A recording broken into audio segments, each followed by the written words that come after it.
नमस्कार दोस्तों, madam dark horror के चैनल पर आपका स्वागत है। आज आप सभी से एक दिलचस्प कहानी साझा करना चाहता हूँ, अंधे व्यक्ति और हाथी की कहानी। ये कहानी हमें सिखाती है कि जीवन में हर किसी का दृष्टिकोण अलग होता है और हर किसी की सच्चाई का एक हिस्सा होता है। ये कहानी हमें बताती है कि कैसे हम सब एक ही चीज़ को अलग अलग तरीके से देखते हैं और फिर उस पर अलग अलग समझ बना सकते हैं। इसी से हमारे जीवन में कई सीखें मिलती हैं।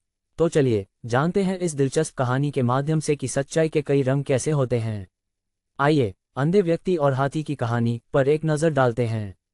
बहुत समय पहले की बात है, एक छोटे से गांव में कुछ अंधे लोग रहते थे।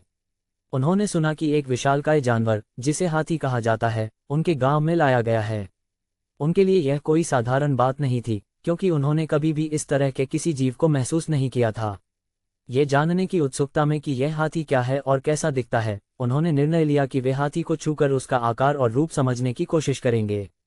उनमें से सभी अंधों ने मिलकर तय किया कि वे बारी बारी से हाथी के पास जाकर उसे छुएंगे और अपने अपने अनुभव साझा करेंगे।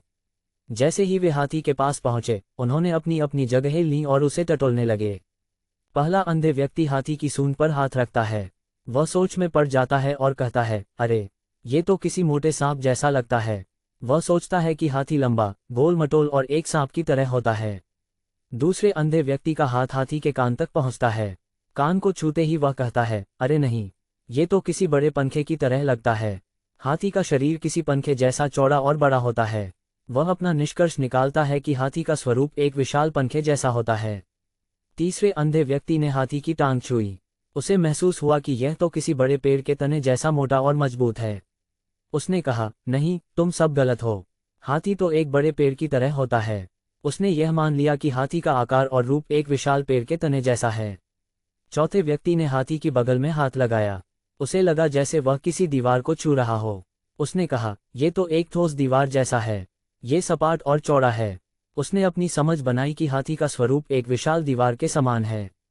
पांचवें व्यक्ति ने हाथी की पूंछ को पकड़ लिया और उसे छूकर कहा, अरे, ये तो किसी रस्सी जैसी है।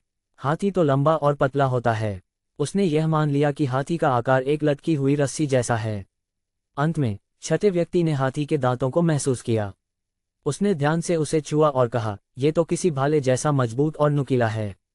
उसने निष्कर्ष निकाला कि हाथी का रूप किसी भाले जैसा होता है। अब सभी ने अपने अपने निष्कर्ष पर पहुंचकर जोर जोर से कहा, मैंने हाथी को समझ लिया है और यही उसका असली रूप है। लेकिन कोई भी एक दूसरे की बातों से सहमत नहीं था। वे सभी अपने अपने अनुभव को सच्चाई मान रहे थे और अपनी बात पर अड़े रहे।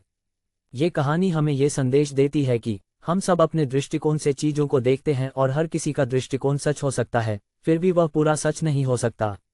चीज़ों को संपूर्णता में समझने के लिए सभी दृष्टिकोणों का विचार करना और समझना कितना जरूरी होता है। एक टीम में हर व्यक्ति की राय का सम्मान किया जाए तो समाधान बेहतर निकलता है। तो चलिए आज से अपनी टीम की विविधताओं का सम्मान करते हैं और एक साथ बढ़ने का प्रयास करते हैं। अगर आपके पास भी कोई ऐसी कहानी है जो अलग दृष्टिकोण को दर्शाती है, तो कमेंट्स में शेयर करें।